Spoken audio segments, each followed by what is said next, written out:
আমি প্রিয়। Hello guys, আজকে আপনাদের সম্পর্কে আরেকটি নতুন টিপ নিয়ে আসলাম। তা হলো কন্টেন্ট মনিটাইজেশন সম্পর্কে। আসলে ফেসবুকে অনেকে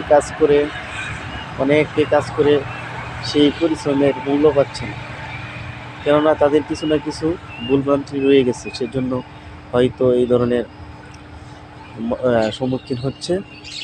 সুতরাং ফেসবুকে আপনাকে আর্নিং করতে হলে পরিশ্রম করতে হবে এবং কিছু নিয়মকানুন সম্বন্ধে জানতে হবে। যেমন অনেকে বলে আমরা কন্টেন্ট মনিটাইজেশন পাচ্ছি না। কেন পাচ্ছি না? তার কিছু কারণ রয়েছে।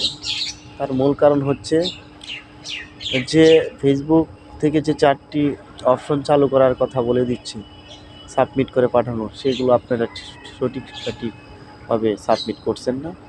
সেজন্য হয়তো আপনাদের কন্টেন্ট মনিটাইজেশন পেতে পারছেন না। সুতরাং ফেসবুকে ads on reels, instream ads and bonuses and subscription, এই 4টি অপশন অবশ্যই আপনাকে সঠিক নিয়মে এবং অ্যাপ্লিকেশন করার মাধ্যমে সাবমিট করে ফেসবুক টিমের কাছে আপনাকে এটা দরখাস্ত করতে হবে। তারপর আপনাকে 2 থেকে 3 দিনের ভিতরে ফেসবুক টিম আপনাকে জানিয়ে দিবে যে আপনি কন্টেন্ট মনিটাইজেশন পাওয়ার জন্য উপযুক্ত। সুতরাং এই বিষয়ে সঠিক গাইডলাইন জেনে এবং কাজ করতে হবে। সকলকে ধন্যবাদ।